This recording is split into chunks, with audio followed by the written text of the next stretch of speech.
Okay, let me see. I don't think it's going to take 10 minutes to disprove the existence of God.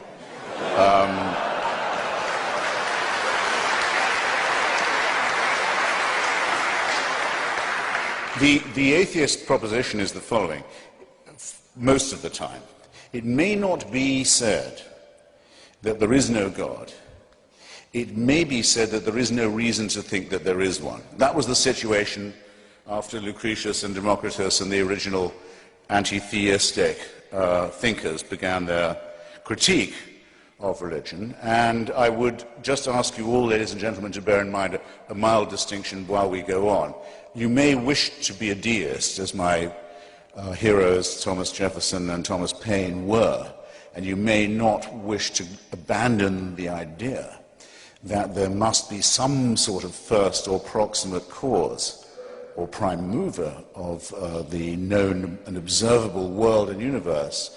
But even if you can get yourself to that position, which we unbelievers maintain is always subject to better and more perfect and more elegant explanations, even if you can get yourself to that position, all your work is still ahead of you. To go from being a deist to a theist, in other words, from someone who says, God cares about you, knows who you are, minds what you do, answers your prayers, cares which bits of your penis or clitoris you saw away or have sawn away for you, minds who you go to bed with and in what way, minds what holy days you observe, minds what you eat, minds what positions you use for pleasure. All your work is still ahead of you, and lots of luck. Because there's nobody, even Aquinas had to give it up. There's no one who can move from the first position to the second. So I could, and I'm actually strongly tempted to, I could leave it right there. But then it's not in my nature to let off a captive audience so easily. So I'll add a couple of things. The reasons why I am glad this is not true would, I suppose, be the gravamen of my case. Some people I know who are atheists will say they wish they could believe it. Some people I know who are former believers say they wish they could have their old faith back. They miss it. I don't understand this at all. I think it's an excellent thing that there's no reason to believe in the absurd propositions I just, admittedly rather briefly, rehearsed to you. The main reason for this, I think, is that it is a totalitarian belief. It is the wish to be a slave.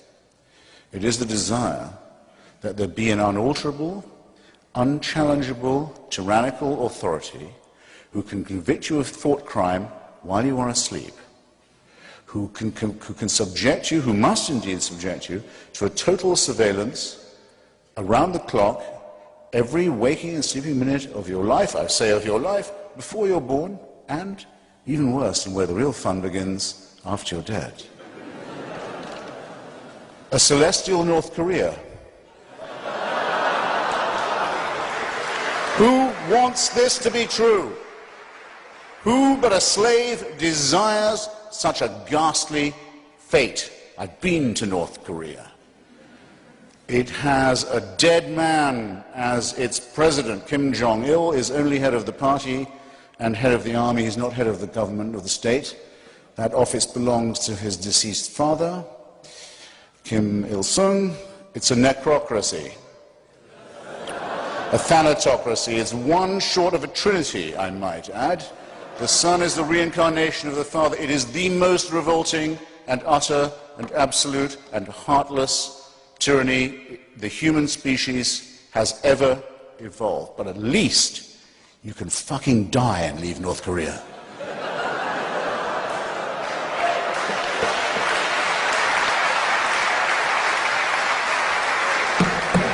Does the Quran or the Bible offer you that liberty? No.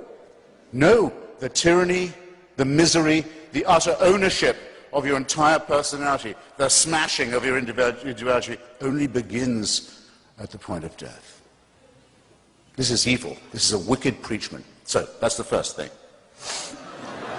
Second, it attacks us in our deepest, most essential integrity. It's an insult to us in other ways. It says that we, you and I, could not, individually or collectively, decide upon a right action or right thing without celestial divine permission. We would not know right from wrong if we did not have heaven's permission to do so. Where else, how else could we know? Our human solidarity, our innate knowledge of right and wrong, our acute awareness of what is fair and what is unfair, what is just and worthless to us, these come to us also as gifts from the great unassailable dictator enthroned. What could abolish our integrity? What could abolish our honesty, our decency, our dignity more than that? The third, is a little more pragmatic.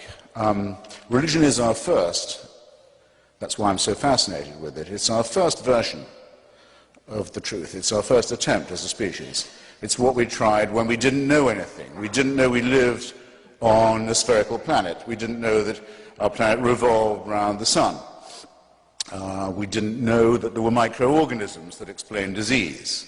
We thought diseases came from curses or witches or ill-wishing or devils or dust devils. We didn't know anything from the childish, terrified, ignorant origins of our animal primate species. We come to religion. It's also our first attempt at philosophy, our first attempt at morality, our first attempt at healthcare, actually, but because it was our first, it is our worst.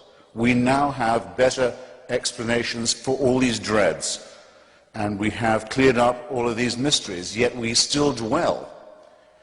And in some countries, in some societies, not just dwell, but live under a totalitarian regime that forbids us to think about the progress that has been made or denies us the knowledge that these advances have in fact occurred. So it has become, where once it probably was an aid to our survival, a really great peril to our continued ability to live as a civilized species. Thus, it seems to me that in point of its proposing of a totalitarian solution to what is after all a real problem, to its ghastly reliance upon the supernatural rather than the much more miraculous, much more beautiful, much more elegant, much more numinous, much more harmonious natural explanations.